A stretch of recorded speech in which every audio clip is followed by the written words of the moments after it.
Right, here we are today, and this is the Gloucester Canal, and this is the feeder national, and put a team, it's only a team of 5, and I'm going to try, and when it first come out a few years ago now, and the idea is 28 teams actually, but the idea is to win it, and obviously, and then the first 2 teams go to the feeder club championships, whatever that is, next year.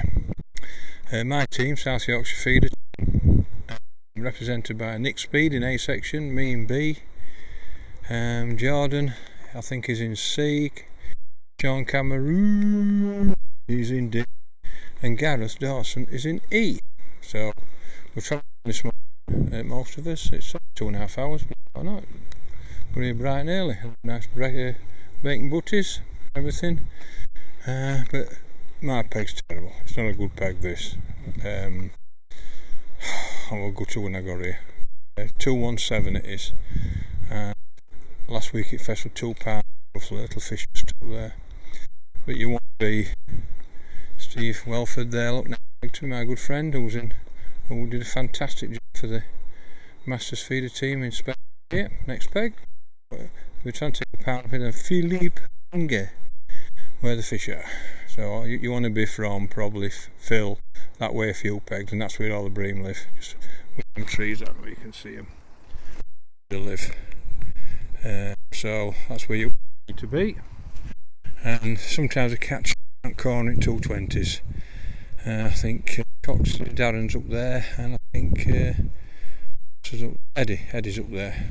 But this bit in between is horrible, and you can see why it's narrow. Where it goes wider there, and when boats come round that corner, they come round, stop, and they start again, and the oars go straight through the far line peg. It's only 24 metres across, really narrow, and under rod end, literally, I'm talking 6 metres, must be 12 foot, 14 foot deep. It was proper deep straight away. So I think I'm on for a grueler today. This section is not a bad section to be in because there's a lot of fish in it, so I could be in a lot of trouble today for team. You didn't want to be in this little bit, but anyway, I'll just get on with it. I've seen a few little fish top, but I've seen any anyway, but that's where you want to be, just up there. And I know when I drew I was like, oh no, but anyway, so the plan is basically I'm going to fish just across.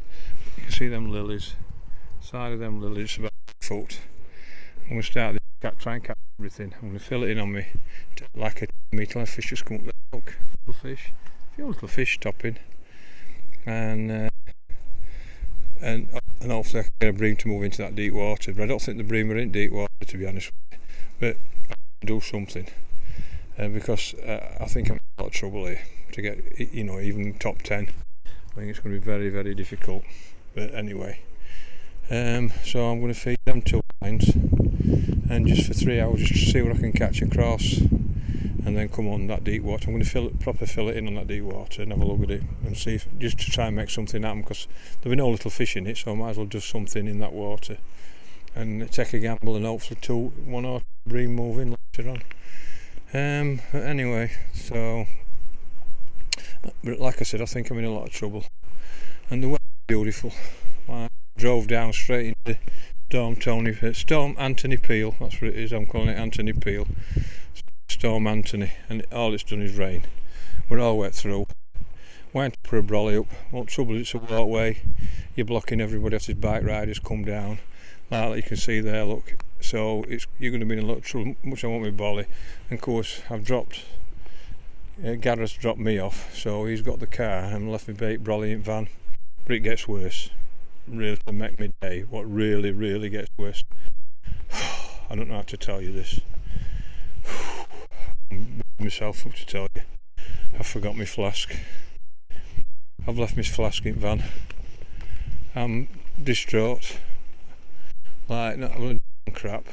I've got no to. I've left, so when I get back full of supped it all, laughing his head off at me. I've left my flask in. So if he hadn't, at least we've got a cup of tea for the way home. I'm proper gutted.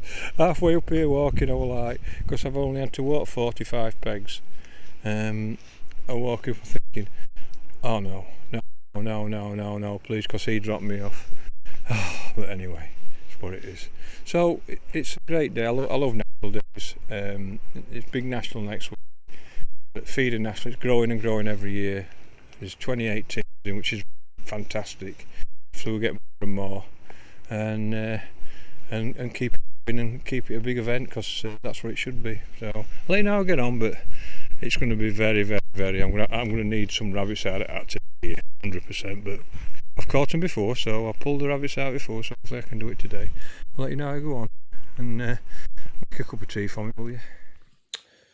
Well, we're back from Feeder National on Gloucester. I'm sorry I didn't put an update on bank. It just, everything was wet through. We were drenched, and God, what a what a horrible day. So we didn't do very well as a team. I think we were 20th, something like that. I can't find points anyway, so I'm not quite sure what his points tally were. But we had a couple of proper, not disasters, things that just went wrong. Me personally, I had a kilo dead, which were about, I think I beat about 12 with that, so probably about 15, 16, something like that. And the 3 lads to my left had 5 kilo each. We knew that, that were best area anyway, but I should have caught more than a kilo. I think if they hadn't been catching, and it threw me to skimmers a little bit, and first forecast I had 4-ounce fish, perch, roach, little skimmer, and then I got after about 50 minutes I got a pound skimmer. I thought, oh, we're away, get some fish here, and I just couldn't catch after that, and I just couldn't get any bites. I come on me inside line with that short line when I filled it in, and I had 3 pulls that nearly put rod in, and come back with no bait and obviously eels. And then I got one right at end, and the last 3 hours I've only had a perch and an eel. I've just watched them all catch skimmers to my left, and even the lad to my right had 3 or 4 small fish. So I feel like I got it wrong. I think I fished too far over. I think I fished 2 meters far over. That's the only thing I can think where I got wrong. So I'm come away a bit disappointed with myself, really.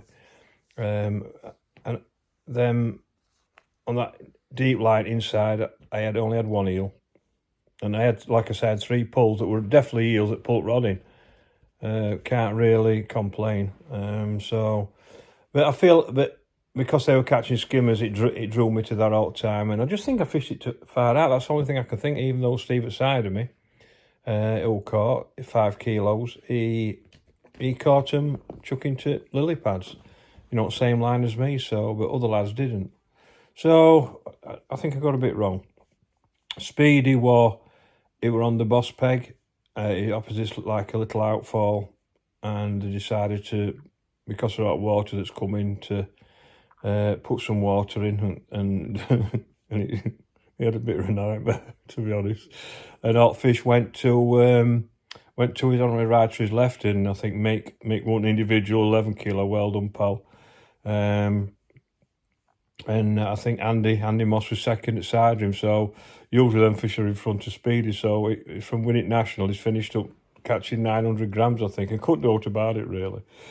So that was a bit of a nightmare. And Jordan, he had a kilo something, and he's lost a great big eel at net, so that would have cost him mega points. Gareth got 2, 3 little perch in a terrible area, 20 minutes ago, and then got an eel like 8 ounce, so that got him a few points. Sean fished brilliantly, he were 8, so we're a little bit unlucky with them. With 35 points winning it, I'll tell you something, you didn't need much more luck, because, like I said, we were unlucky with Speedy, and I didn't fish a great match.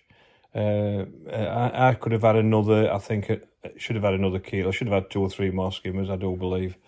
I just think I fished it wrong spot again.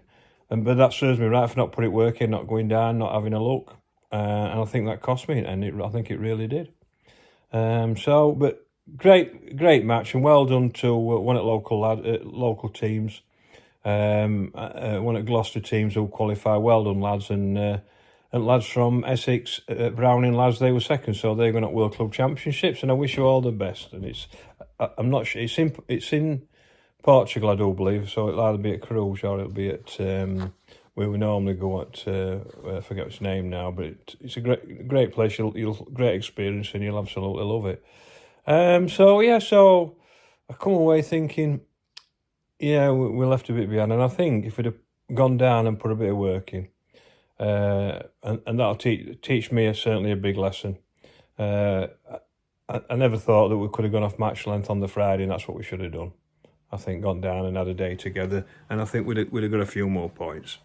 But at the end of the day, we didn't, so we got it wrong. But so what I have done, I've learned quite a lot about the venue for main national championships this Saturday at the same place.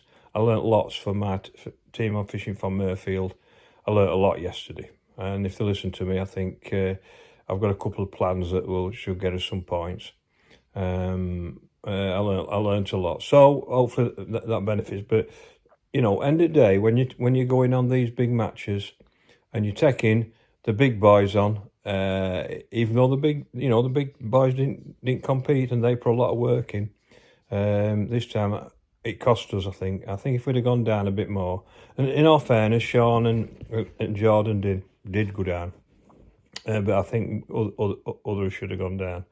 But I tell you something, there's no doubt about it. There's a lot of skimmers in place, but they're very cute. They really are. So that's how it goes. But I love the day. I love National Days, like my favourite days of the year.